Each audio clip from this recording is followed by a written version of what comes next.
Pemirsa Sekjen DPP PDI Perjuangan Hasto Kristianto memberikan apresiasi tinggi terhadap film Ghost in the Shell karya sutradara Joko Anwar yang diputar dalam rangka Bulan Bung Karno di Metropol Jakarta Pusat. Film tersebut dinilai syarat kritik sosial, refleksi politik, dan peran moral yang kuat bagi masyarakat.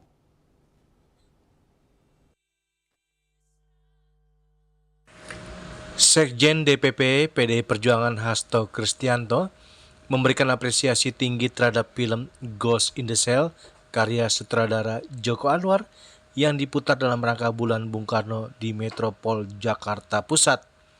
Menurut Hasto, karya tersebut menunjukkan tingkat kecerdasan sinematik yang tinggi karena berani mengangkat tema perlawanan terhadap kapitalisme, imperialisme hingga praktik keserakahan yang berujung pada korupsi. Hasto menilai film tersebut tidak hanya menghadirkan hiburan semata, tetapi juga menjadi medium kritik sosial yang tajam terhadap realitas sosial politik saat ini.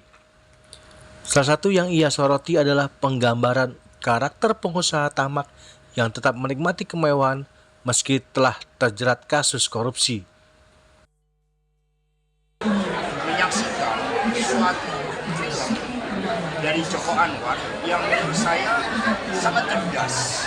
Di dalam film itu sama mengungkapkan bagaimana Bung Karno melakukan perlawanan terhadap kapitalisme dan imperialisme yang selalu menampilkan wajah baru, di mana pada dasarnya itu adalah suatu nafsu.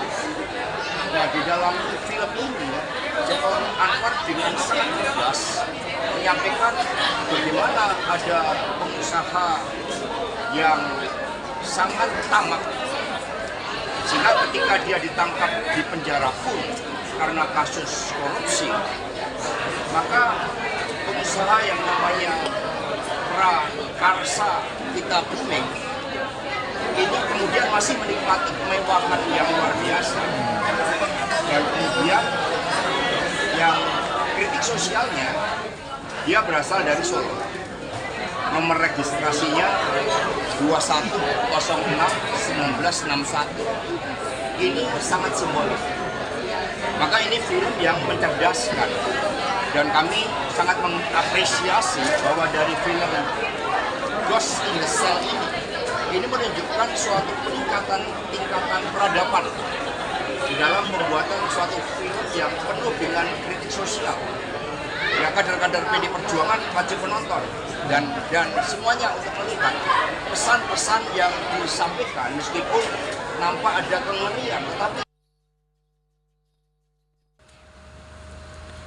Hasto juga menyoroti sejumlah simbol dalam film yang dinilainya syarat makna politik dan sosial, termasuk latar belakang karakter yang disebut berasal dari Solo dengan nomor registrasi tertentu yang dianggapnya memiliki pesan simbolik. Ia menyebut hal tersebut sebagai bentuk kecerdasan dalam membangun narasi kritik.